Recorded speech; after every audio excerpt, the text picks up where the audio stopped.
We're talking about Barbarian. 2021, 2, 2022? 2022. 2022. We're talking about Barbarian 2022 as we continue into the elevated horror. This is really not elevated horror. This is just a normal horror movie, I'd say. And one way you can tell it's not elevated is that the movie at no point falls into complete and utter boredom. This is a very exciting movie, in my I don't opinion. know when AJ pops up, got kind of boring until he went down into the basement. Well, here's the first story I want to bring to your attention, Nick, and let me get your honest opinion on this. Can you think of a horror movie where Justin Long doesn't get screwed at the end? I mean, this poor dude is never coming out on top. He's never the heroic person standing on top, having defeated the villain. He's always dead at the end of the movie, dead or suffering or in complete anguish. I think about the end of Jeepers Creepers, the end of Drag Me to Hell. I don't know if you've seen Tusk, but Tusk gets really bad. I haven't seen Tusk, but I do know what happens to him. And as for Drag Me to Hell, that's probably the easiest he's gotten off, considering the fact of he's still alive. The only difference is he just watched his girlfriend get dragged to hell. His fiance was dragged hell. I mean, and one of the worst CGI I've ever seen, by the way. So look, this man either is getting like tortured or killed or has to live with a lot of crap basically in all these movies. I appreciate that his dedication to the horror genre. He's always in horror movies. It's probably the closest thing to a scream queen guy. I can tell you he's not always in horror because guess what else I've seen him in? Comedy. Oh yeah, no, I mean the dude's had a really good career with a lot of different things, but every couple of years it seems like he does a horror movie for sure. I think he's a masochist. I feel like he should get a script. Like he's probably looking for that script one time where it's like, all right, am I alive on the last page? Does something good happen to me? I mean, come on. At this point, he's like 0 for 6. Jesus. I completely forgot he was in Drag Me to Hell, to be honest with you. Well, I was thinking about this man always gets the wrong end of the stick. If it's not him, it's his girlfriend being drugged to hell. I don't understand. Okay, Barbarian. Now, this is a movie that I saw once when it first came out. Hadn't seen it since. So I was interested to watch it again. The first thing that comes to mind about this movie is Bill Skarsgård's in it. Bill Skarsgård's in it, which Pennywise. I prefer the Tim Curry Pennywise, but okay. And I'm pretty sure I'm going to prefer the Brandon Lee Crow, and I'm pretty sure anytime he does a new thing, I'm going to prefer the earlier version if he's doing like a remake. But he is a good actor. I'm not going to this is acting. He's a great actor. But let's talk about this opening scenario because I got a question for you, Nick. So let's say you were in this kind of mix-up where you booked a bed and breakfast, you arrive there, the key's not there, you knock on the door, someone else is there, you've been double booked. Someone's there. And actually, let's not go from Tessa's perspective. Let's go from Bill's perspective as the one who's already there. You open the door, someone's standing in the rain saying, hey, I booked this too. They bring up later in the movie that she was saying basically if it was her and it was a guy outside, she wouldn't have let him in just for safety. Right. I would go a step further because I saw this terrible Keanu Reeves movie that Eli Knock Knock. It's like where he lets some girls in basically and they terrorize his life. I was thinking about that at the beginning of this and I was like, I know it seems like, normal girl outside in the rain, let her in, basically she's harmless, but I think if I was Bill at that moment, I'd have been like, well, listen, I'm sorry for the mix up, but I got here first and I bid you well. Good luck on your travels. Good luck on your travels. There's a slight difference here. Yeah. And I know I'm not gay or anything, but he's not as good looking as Keanu Reeves, so that's not going to be an issue for him. Plus, he's not married.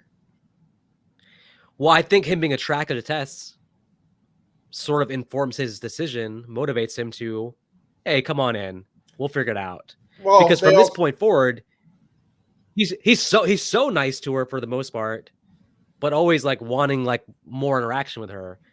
I think that's might be some of it because I think a normal person would be just if you take the I'm not attracted to you element of it, I think most people would be like, okay, cool, but yeah, I don't know you. It's weird. This is also, he said himself, it's a bad part of town. It's a seedy part of town. It's a bad area.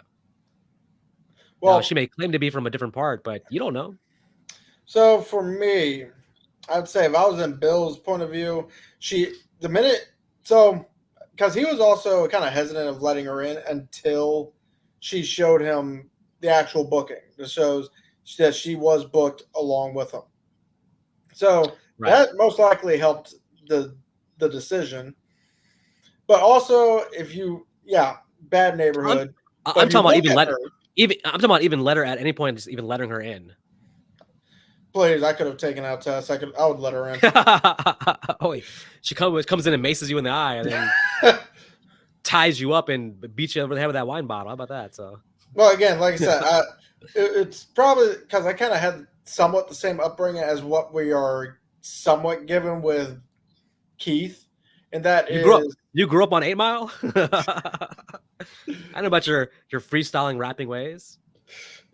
Keith ain't even fucking freestyle. I mean, we didn't hear him once. I didn't hear about Keith's background coming from the backwoods. Like, what do you mean, similar to your background? But either way, so it's raining, bad part of the city, and this girl who is dressed nice doesn't look like she's, hurt, a druggie or anything. Doesn't give any of those kind of signs, and she shows me proof that she was supposed to be here that night. It's like, okay, well, I'm not about to let you sit out in this street while you're looking for a place to stay. But do you think that because she does have a knife in my back pocket, the knife in my back pocket is probably going to be helpful too. Yeah. Well, yeah. I mean, obviously, again, from his perspective, he feels like, well, he's thinking, well, worst comes to worst, I can defend myself against her. She clearly could not let him in because she wouldn't feel like I can defend myself against this bigger guy. I get it. I just think maybe in today's world, having a cell phone, having a car, I think most people would have been like, I think either she volunteered would have been like, okay, I'm going to go somewhere, or he'd have been like, I apologize for the mix up. What do you want to do? But they make a night out of it, which is fine. And thank goodness for the movie purposes that they have a lot in common. Like he's in the same thing that she's researching, basically. Like, it's kind of like, holy coincidence, man. It's either that or he's trying so hard to impress her that he's willing to sit there and pretend he knows something. Well, we don't know, because it's funny, like, the movie's doing a good job playing on one specific thing. There's two things it does. So in this first half, when we see Bill Skarsgård, we already know he's evil. Because we know the actor, we've seen him in what he's done in the past. We're trained, our mind is trained to be like, oh, something's not right with him. He's evil. Yeah. So the movie's it's good casting. They're using that to be like, oh, Bill Skarsgård, he's clearly the villain. He has to be. We know him as always the villain. So you're immediately suspicious of him. And then, like, yeah, he's like, oh, let me make some tea. And then he's like, let me get you some wine. He's acting kind of like very forward in a way that could either be a normal, friendly person, or it could be up to some shenanigans. We don't know. I say he's still up to shenanigans, because even when she's trying to leave the house, he was all for, no, we're not leaving. It's like, I'll go check the basement. It's like, really, dude? Well, yeah, he kind of has to get the Tommy Jarvis award in terms of who's to blame, because at that point she did want to leave. She's actually walking out the door, and he steps in front of her and says, look, I want to believe you, but I got to see the basement for myself. Well, clearly, forget about the basement. Clearly, this guy's never seen a horror movie. What you do not do is go investigate the strange basement in the bed and breakfast. Well, it's neither here nor there. But it's either that, or it's because since he's white, he thought he was going to survive. It's like, I'm Bill Skarsgård. You can't kill me off in the first half of the movie. It's in my contract. I got the Vin Diesel rule. I'm gonna go down this basement and just handle whatever's down there because I can't be killed. And then we see his face get smashed into a wall.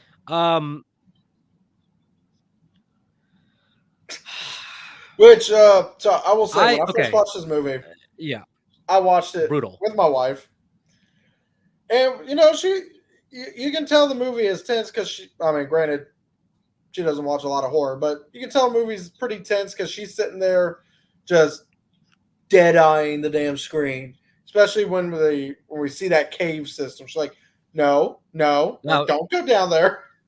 Now remind me, that's how she was with Killer Clowns from Outer Space, right? Just like the intensity was like so much for her, she was like glued to the screen. So I wish I could say that, but She still swears up and down that is the most bullshit movie in the world. Oh my goodness. Listen, anyway, so and then when we get to his actual kill, because when he's bitching and complaining about not going back the way Tess just came from, which would make sense because it's like, oh no, someone's down there. It's like the person you heard was Tess coming down from that way.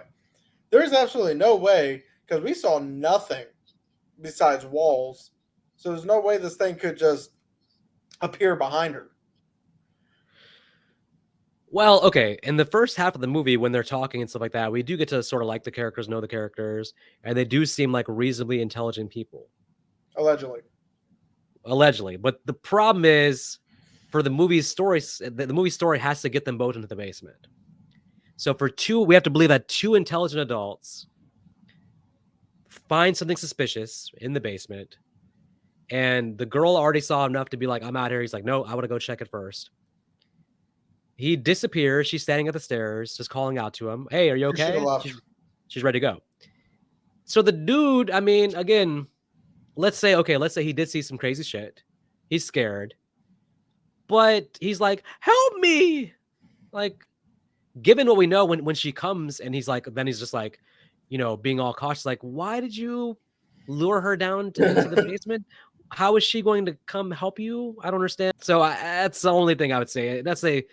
Not that he had it coming to him, but he basically put her in a bad position by being like, help me, Tessa. Come and save me, Tessa. Why aren't you coming down the stairs? Come into the creepy area, Tessa. And then she gets there and she's like, we got to get back. It's like, well, why'd you bring me down here then? I'm just like, I don't know. So this is all I'll say. One, that was evil Bill Skarsgård coming out a little bit. So I will say, again, when the mother attacks Bill and slams his head up against the wall, wife screamed. I like hearing my wife scream. It's kind of funny. Well, after the first one, I was like, nah, he might be okay. But then again and again, you're like, oh, he's dead. He's dead. But but what if? Here's a theory for you. Because again, some doesn't feel right about his character. Not just because he's Bill Skarsgård, but the way he's acting, the way he interacts with Tess, the fact that he doesn't even have a car and he's apparently there to scope out a new area for him and his music crew. And you don't have a car? Suspect. So, yeah, so there's a few things off about him. And then all of a sudden, she notices something. She's trying to leave, and he's like, no. We can't leave. We have a free house to ourselves. Up to that point, I'm still suspicious of him. I'm still like, he's involved somehow. Until he dies, I'm like, he's involved, is what I'm thinking. Well, yeah, I was thinking he was either involved, but then when he gets killed, I was like, oh, so what if? Because we see in the end of the movie, the mother is very attached to Tess. Mm-hmm. What if he really was the one to actually open the door, even though we clearly see the basement creaking closed behind her? What if he really was the one to open the door? Then he goes back and tries to pretend he's having some kind of nightmare. And the mother saw it. So the mother being, classified as the mother, it gets defensive of the baby, kills Bill Skarsgård in defense of Tess. Huh. Is it a stretch? Yes, but no, I mean it's reasonable. Like him dying just makes you think, okay, well, he was an innocent guy, and that probably in another universe, this is like an Amazon romantic comedy where he takes Tessa on a date and they get married at the end of the movie. But that's just not this movie, unfortunately for him. But we'll never know because the movie does a thing where like it's kind of like this happened in Death Proof and maybe one of the movies I can think of where like you kind of halfway through, it feels like the movie resets and starts over. You feel like a new movie starts halfway through. Now the casting is think about this, how good the casting is, because that whole first half, we're suspicious of Bill Skarsgård.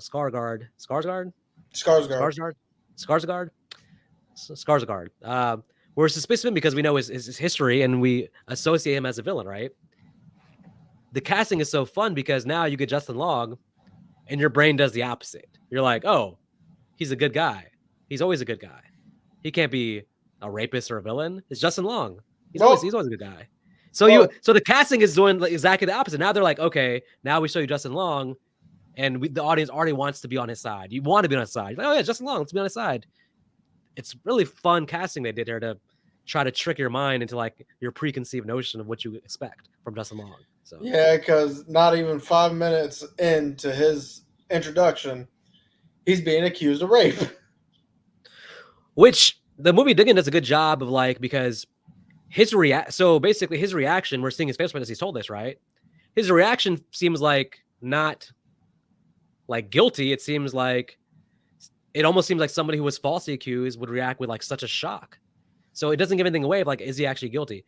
If he was guilty, it feels like more like he'd be almost more just like, oh shit, they caught like, something. But he sounds like, or he seems like very shocked when he finds out, but in a way of like, almost like this can't be happening. Like, I didn't do anything wrong. So the movie doesn't give away initially his guilt or innocence. I had trouble until kind of comes out as the movie goes on, but he's a shitty landlord though. So yeah, mainly because his landlordness just goes to him hiring a different company to do the landlording for him.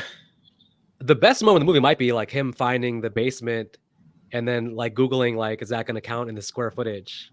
That's just hilarious. So, if anybody's curious, for most people, just understand this. Usually an unfinished basement doesn't count in the square footage, but if it's finished, then the finished area can be counted in the square footage, or sometimes they count it separately from the square footage. Mm. It's very weird, but yeah, back in my days of doing home insurance, this was a big thing. So yeah, but this part for me, with him and the damn tape measure, was pretty flipping annoying to me, because it's like, okay, come on, now we can rip this up a little bit. You realize that was all for comedy. That was just him. That I guarantee the audience that was to play like the laughs, pretty much. Yeah, but he did it for so long. The little snicker I got out of it the first time just turned to annoyance. To, can we hurry this along, please? I think it was something where it's like, okay, they built up to that big tense moment with Skarsgård, and now they're like, pacing wise, they're lining things up before they ratchet back up again, the tension. So it's like maybe it's like for the audience, maybe it's like, hey, this is clear the scene where you go use the bathroom, get some more popcorn. If you need a break, this is giving you a clear sign of what part of the movie to go ahead and take a break. But yeah, I don't know about you, but when I sit in a movie and I start it, I don't want to move. I want to watch the whole damn thing. Yeah, I mean, I had recently when we went to see went to see the new Bad Boys movie. I had a friend who had to go to the bathroom and was trying to figure out when to go, and amazingly, he left during the Reggie scene. I'll just call it. No. He comes back exactly as the scene ends. He's like, "What I missed?" I was like, "Dude, you missed like the best scene in the entire franchise by going to the bathroom." He's like, "What?" And I was like, "Dude, I don't want to spoil it for you. I don't want to describe it because but you just missed the Reggie scene." So yes, audience members, you have to be very careful of when you use the bathroom. But I feel so bad for him. He should have went the minute he felt the urge to. But like I said, that's why I don't like using it. That's why I go to the bathroom before and after, because I don't want to miss something. Like, if I would have missed that Reggie scene, I would have been sad. I would have cried. I probably would have walked out of the movie and never came back. Well, it's also why it's important to show up at the movie theater a little bit early before the movie starts, so you have time to go to the bathroom, get your popcorn. If you get there in a rush, you go straight to your seat, then yeah, you're really kind of like, man, movie started, I got to go back out, get my popcorn, get my soda, all that stuff. So you got to show up a couple minutes early.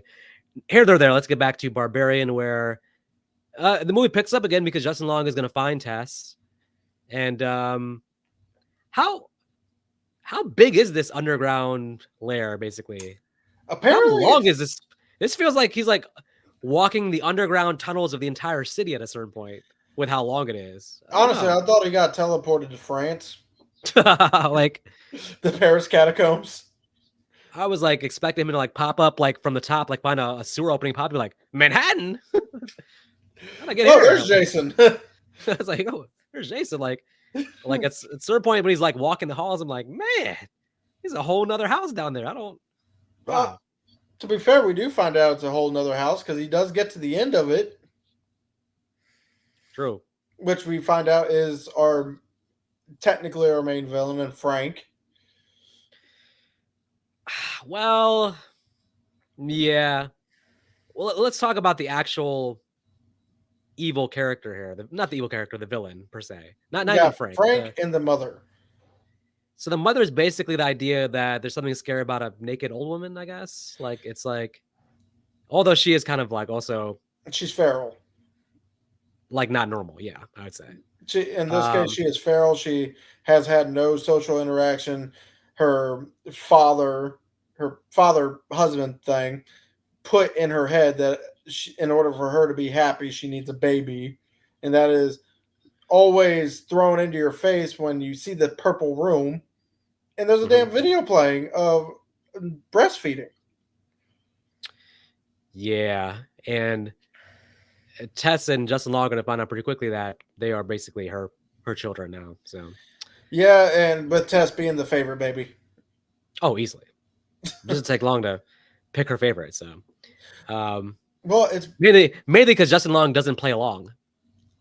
And Tess tries to tell him. Just tells him like, act like a baby, pretty much, and he's just like, like she's like, what the hell? Well, to be fair, if it wasn't for that, they still would be down in that basement to this day. Now let's talk about we talked about earlier what we do in that situation, letting someone in. Now we have another what would you do moment. Curious to pick your brain on this. So Tess at one point escapes out into the open world, sunlight, freedom. Before we continue this, her whole life ahead of her. Before we continue this, yes. Apparently, Detroit cops are ass. Oh yeah, no. Wait. I'm getting there, but before we can get there, I want to ask you. This is my question. She said she's there at freedom. She can go about her business, but she refuses to leave because she has to help Justin Long's character. AJ. So, yeah. But we do find out. Which is the human thing to do is to like be like, hey, I got to help him. I get it. But would you actually... would you be like, oh, so long, AJ? Or would you like stay around that neighborhood? I don't know. So I think she does the right thing. She tries to go find the place. Yeah, the minute that officer told me to get my hands off the door, I would have punched the shit out of him. Don't you dare disrespect me when I'm trying to get you to do your damn job. If you did not want to do your job, go work at Starbucks. Well, the police officers in horror movies have known to be some of the most incompetent people of all time. It's especially in horror movies. I don't understand. So incompetent police officers is one story. These fuck asses. Yeah. These total. I don't even. They no. This is rough. There's I just wanted to punch them both. Yeah, it's a good point. There's the Halloween 5 cops who are incompetent, but maybe at least they're like giving an effort to do their job, even though they show up and there's like some dinky clown music playing when they show up. There's that, but then there's this where it's like, lady, I'm not even gonna attempt to help you. I'm gonna just tell you to get out my face, and I'm gonna go investigate something else. Yeah, I mean, I understand. I can somewhat understand. It's like, okay, you're saying that he believes this is a crackhead, but at the same time, you can tell she's not just by her mannerisms, the way she looks, the way she's acting. The fact that she is trying to tell you, if she was a crackhead and she thinks someone's in trouble, she ain't calling the cops. Right. She's probably going to let that person die. Well, the most helpful dude in this movie ends up being somebody who earlier we thought was actually someone trying to attack her earlier. Andre. Started chasing her earlier, saying, get out that house, lady. But actually, the whole time, he was making sense. Yeah, because he knew what was in there. Yeah. So he's the most helpful dude, and she's going to go back in to get Justin Long. They escape, and they get Andre killed. So Andre's death is funny to me. It is funny because it's like it's set up again for comedy. It's like, well, how do you know she's not going to come here? I've been here 15 years. she's not coming here. What? Boom, barges in and kills his ass. Like what? Rips his arm off and beats him to death with it. I mean, for one, to my knowledge, this is still supposed to be a human being. Oh yeah. I don't just because you're feral. I don't think human beings should be this strong. She has super strength for some reason. I don't know what it is. And multiple times, it's this one, and when she breaks Justin Long's head in half. Well, okay, so R.I.P. Andre, who unfortunately took one for the team, I guess. But the movie does a fun thing too, where it's like they're playing with the idea of Justin Long giving him like a redemption arc because he's owning up to his mistakes. Like, I hurt somebody. Am I a bad person? I'm going to make things right. You're like, oh, okay. I see what they're doing. They're going to try to make us get on his side. And we have like two heroes now. And then he throws her off the water tower. They completely abandoned that idea. Let's face it, he didn't just throw her. He yeeted her. He literally just grabbed. At first, it's probably symbolism because he's being accused of rape.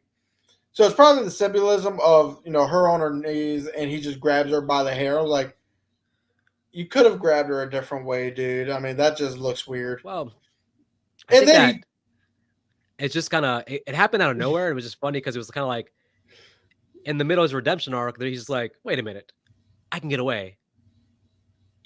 But you have to slow her down.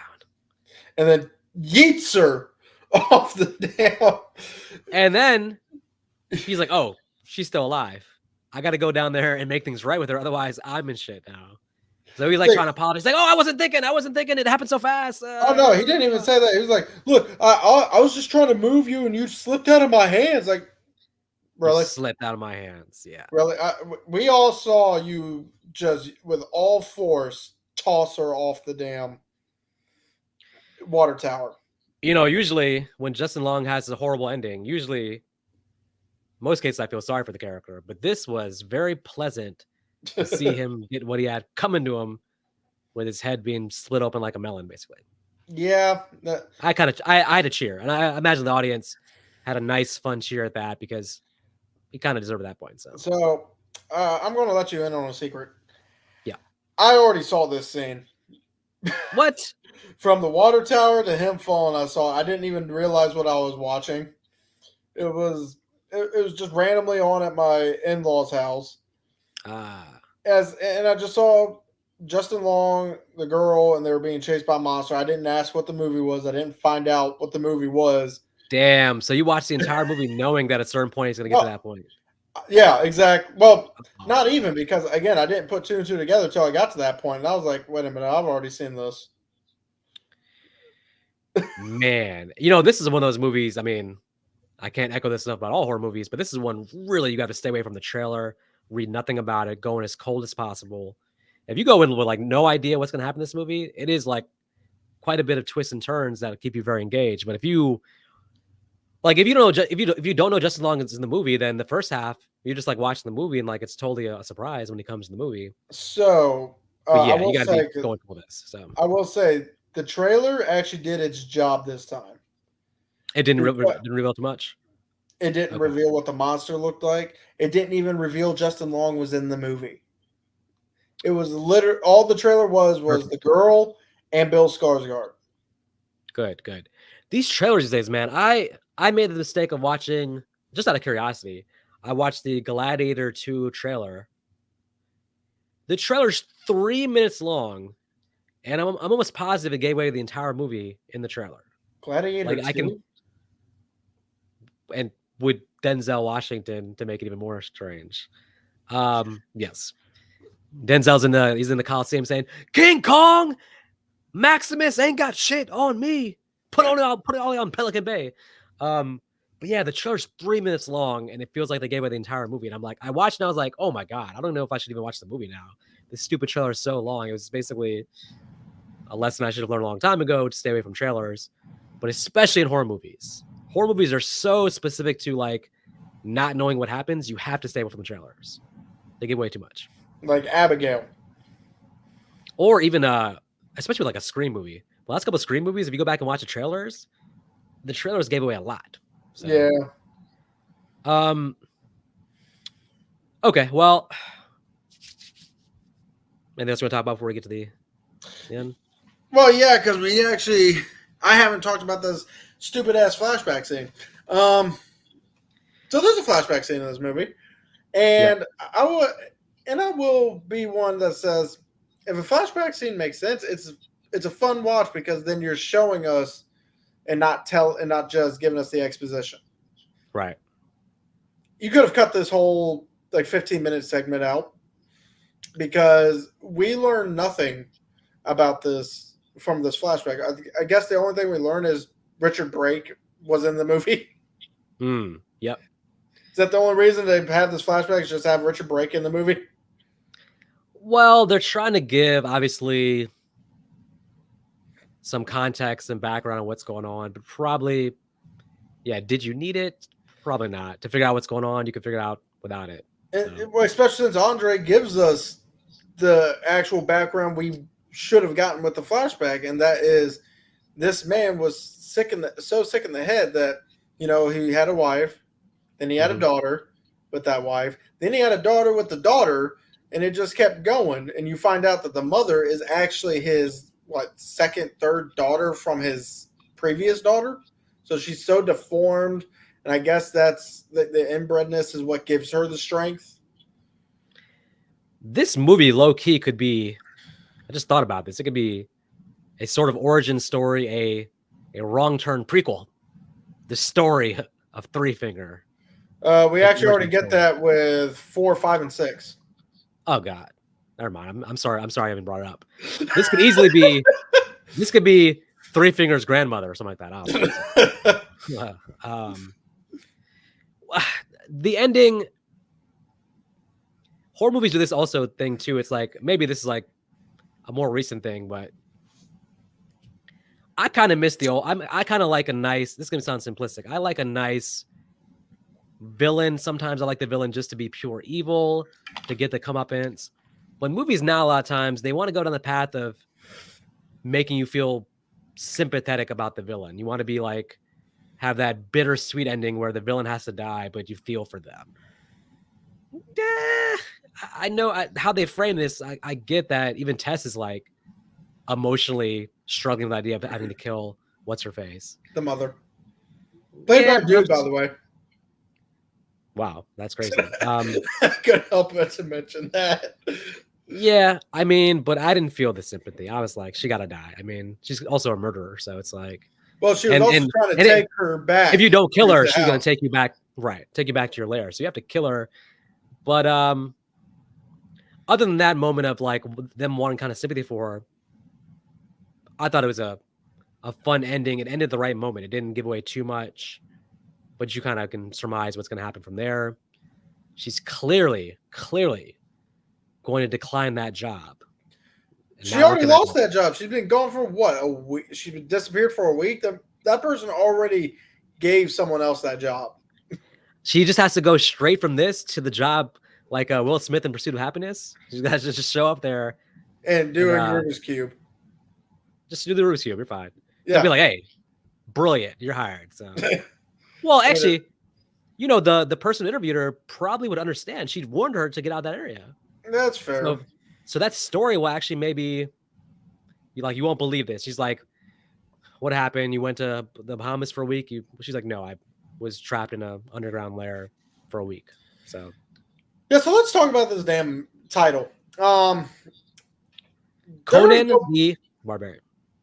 There was no barbarian in this movie. Yeah. And I found out the reason behind the title. And it ticks me off even more. So the reason behind the title is apparently they call it Barbarian as a placeholder. Mm-hmm. And then the director's like, nah, we'll just keep it. I was like, there's so many things you could have named this movie. Like, you could have named it The Mother. You could have named it House on Brightmoor. Or Last House on Brightmoor. There's plenty of things. We wouldn't let you pick the title though, because you would just like the house on the haunted Brightmoor, Nightmare on Brightmoor Street. But either way, there's still so many things you could have done. Saturday the 17th. There's already a Saturday the 14th. Yeah, that's true. They could have. There's so many names they could have picked for this movie that would have made sense. And what's even worse is, as I was reading certain things about this, and someone said, "Oh, the titular character of the mother is like, the movie's not called The Mother. Titular means that the name of the creature is the name of the title of the movie too." Yeah, she's the barbarian, bro. She's the barbarian, right? I guess. I guess if this person says she's the titular monster of the movie, it's like, I didn't see her have a shield or a spear or an axe. Well, she was going to get to that. We didn't get to. If she was able to take her back in the lair, she's going to. I didn't see her raid a church for its riches. I didn't say that. All right, Nick. Would you recommend Barbarian? So for me, I'm going to have to say yes, because it's actually a pretty decently dark movie. Mm-hmm. It has a good story to it, has good characters, has a good score to it, and the score is not overpowering, and they play it just right. Right. And they have a pretty creepy villain to this movie as well, because the mother, whether you classify her as a villain or not, and you classify Frank as the villain because he does make an appearance as an old man, right? But the mother is a very creepy villain from the looks, the way she moves, the fact that she is extremely strong. Mm-hmm. So overall, I do have to give this movie a recommendation. I think my only downside is there's a few things that could have been changed up or just left out of the movie and changed the name of the movie. You weren't a fan of the flashback. You weren't a fan of the title, basically. Yeah. But almost a perfect movie. I think it's definitely it's up there with Late Night with the Devil to me as one of the better recent horror movies I've seen in the last couple of years, for sure. It stands out. It's fast paced. You get a very interesting first half of the movie. The second half of the movie, although I don't like the second half as much, which is always a thing in horror where as you reveal more about the killer and the mystery, it loses some of the appeal. It still does a pretty good job of still maintaining some mystery there. The performances are all great. The acting is great. The effects, I guess, if there are effects, we can say, are pretty spot on. Highly recommend. One of the better horror movies I've seen in recent years. And probably no way to do a sequel, but I would welcome one if there was a way. Nah, this movie doesn't need a sequel. There's no way to do it anyway, so. I mean, it's just like Abigail. I don't need a sequel to that one. I'd appreciate one, but I don't need it. I'd have to agree. All right. Anyways, well. And as always, you don't have to go home, but you do got to put in It's Chapter 1 and 2 so you can watch Bill Skarsgård at his finest. Yes, and I will not be watching the Crow remake, but if it's good, let me know, and maybe I'll check it out. So I won't watch it either, whether you say it's good or not. But he does have another movie called Boy Kills World. I've always wanted to see Corey Matthews and Sean Hunter go on a killing spree, and now we get to see it. I don't know if Sean Hunter's in it, but Corey Matthews is played by Bill Skarsgård. I always saw Corey Matthews growing up to be Bill Skarsgård, so I can see it. Peace.